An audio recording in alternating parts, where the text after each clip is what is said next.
Pernah nggak sih, kamu udah rebahan di kasur, siap-siap mau tidur, tapi otaknya malah ngajak maraton mikir?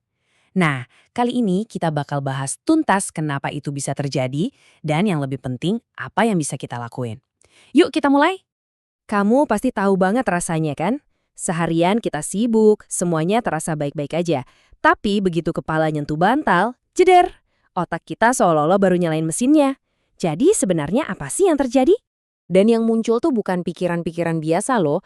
Tiba-tiba aja kita jadi analisis keputusan yang udah kita buat bertahun-tahun lalu, atau ngulang-ngulang lagi obrolan canggung tadi siang, atau malah khawatir soal hal-hal kecil yang udah lewat. Semuanya kayak balik lagi menghantui kita. Ternyata, kejadian ini tuh umum banget. Saking umumnya para ilmuwan sampai kasih nama khusus. Jadi ini bukan sekedar kebanyakan mikir ya, tapi ini adalah sebuah pola di otak kita yang bisa kita pahami.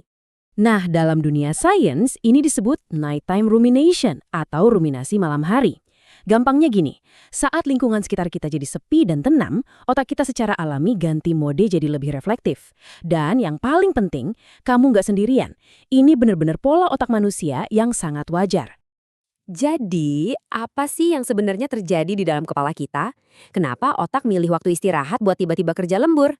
Yuk, kita bedah mesinnya. Coba deh kita lihat perbedaannya. Siang hari, otak kita tuh sibuk banget ngurusin dunia luar. Kerjaan, notifikasi HP, ngobrol sama orang. Tapi pas malam, semua gangguan itu hilang. Nah, di tengah kesunyian inilah, otak kita nggak punya pilihan lain selain fokus ke dalam diri, memproses pikiran-pikiran internal kita. Anggap aja otak kita lagi beres-beres di akhir hari.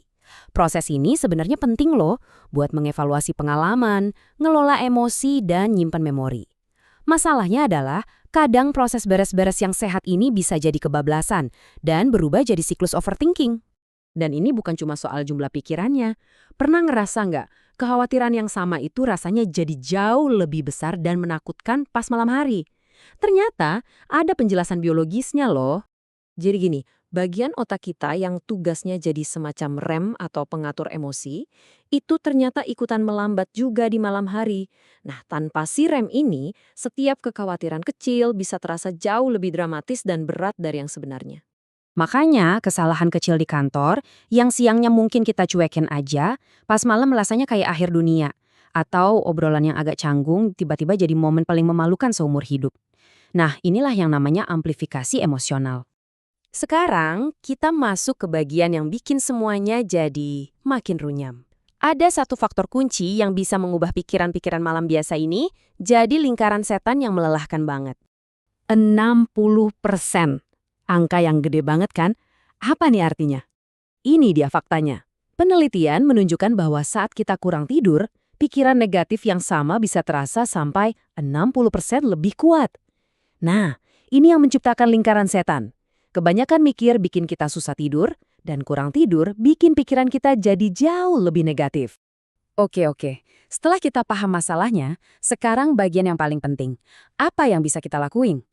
Kabar baiknya adalah kita bisa kok merebut kembali kendali atas ketenangan pikiran kita di malam hari. Langkah pertama dan yang paling fundamental adalah mengubah cara pandang kita.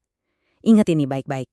Pikiran-pikiran yang muncul di malam hari itu seringkali bukan cerminan dari kenyataan. Seringkali itu cuma suara dari otak yang lagi kelelahan. Para ahli biasanya menyarankan 3 langkah praktis. Pertama, coba lakukan brain dump. Tuangin aja semua yang ada di kepala ke atas kertas. Kedua, jauhin gadget. Cahaya birunya itu bikin otak kita terpat melek. Dan ketiga, coba latihan relaksasi simple, kayak tarik napas dalam-dalam. Pada akhirnya, coba deh ingat ini. Overthinking itu bukan berarti kamu punya banyak masalah. Seringkali itu cuma pertanda bahwa otak kamu lagi bekerja keras untuk memproses semua pengalaman dan emosi. Itu bukan kelemahan, itu bagian dari jadi manusia. Jadi, pertanyaannya buat kamu, setelah tahu semua ini, kira-kira satu perubahan kecil apa yang mau kamu coba malam ini biar pikiran bisa lebih tenang? Semoga tidurnya nyenyak ya. Terima kasih sudah menyimak.